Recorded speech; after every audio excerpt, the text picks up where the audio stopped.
See, Cliff, when you talk really close to the microphone, people hear you way better. So this is a surprise, but we're actually, Greg and Kevin, come on up. They're going to play singles. Cliff's going to ref it. So come on up. No? Okay. First of all, I can't believe you guys gave me a microphone again. Mike Coulter, this must be your worst nightmare. Do not blame Greg, please, because he originally asked Brian. I was his second choice. I can take it. I first met Greg Freeze in 1987 or 88 at the Mammoth Lake Snow Creek Athletic Club tournament, which some of you guys may or may not know. But I would literally watch this guy bounce a ball and then run up the sidewall. This is indoor racquetball. Run up the sidewall and to hit his serve. Now, I don't know if it was legal. I don't know if he checked to see if it was legal, but he continued to do it. It was very impressive.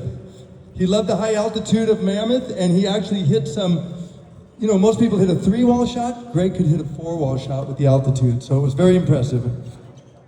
At that point, this is 88, 87, 88, he was already kind of in the middle of his height of his racquetball skills.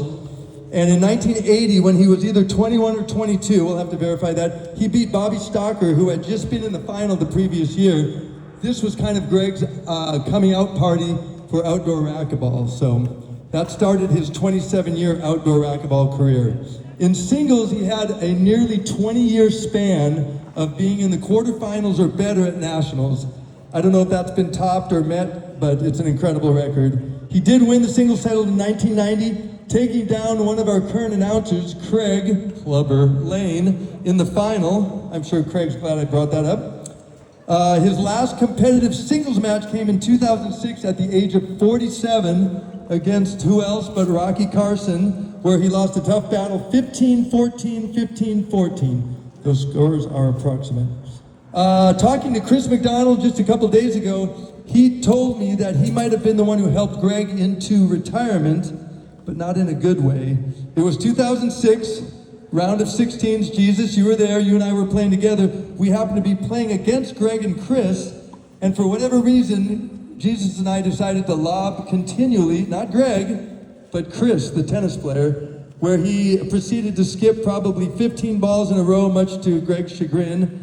And that's what caused Greg to probably give up the sport that he loved. Also, he moved to Oregon at the time.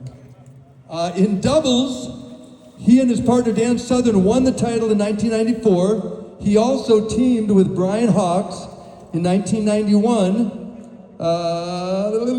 And if you go on YouTube, you can see the match. You can see Greg Freeze with a mustache. All you have to do is search Greg Freeze, Brian Hawks, Florida, 1991. And you can determine for yourself if that qualifies as a mustache. Brandon, where are you? Yes? Okay, all right, Brandon said yes. After a tough loss in the 1996 Outdoor Nationals with Dan Southern, I somehow convinced Greg to partner up with me, and the first year we made it all the way to the men's finals, where we ran into Dave Genevieve and Rick Sandello. Some of you may remember that Dave got a bad injury midway through the match and was given way too much time to recover, in my opinion. And when they came back and proceeded to start the match again, I think Dave lob served me 3 in a row that I proceeded to skip. When he did the 4th one, I was playing the left, so it makes a little more sense, right, that they skipped. For whatever reason, Greg came over from the right side, intercepted the shot, hit a perfect pinch roll in the left corner and said, "That's how you do it." And I thought, wow, I've never seen Greg mad at me before, but that was one of the few times. There was one other time I don't have time to talk about. Or do I? No, I'm kidding. He was also known, oh wait. Hang on. Greg was also known for his dive serve, which he did one time when he was introduced in the final, in the 2000 finals against Brian Hawks. They introduced him, he came it was as if he would come flying around this corner, threw the ball out, actually it was that corner, came this way, threw the ball out, and did a diving serve that he rolled out in the backhand side. It was very impressive, very unlike Greg, but it was awesome. Greg and I actually won one championship together. It was the 2001 California State Championship. That was a long time ago. He is also known for sniffing a ball to determine whether it was in or out. Greg, can you verify that? I mean, why the F were you sniffing the ball? How does that, anyway. And then he was famous for licking his finger and marking on the court to show you exactly whether the ball was in or out. whatever was most in his favor, I'm assuming. He was a tireless competitor and a great strategist, and he could literally beat you just by outthinking you.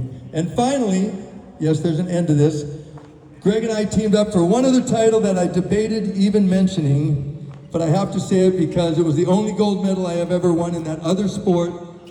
But there's room for all sports, guys. Can't we all get along? So thank you for that, Greg. That's a great memory.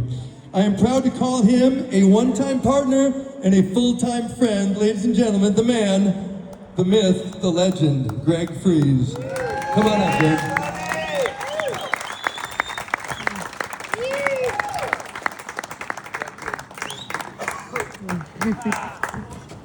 Very metro.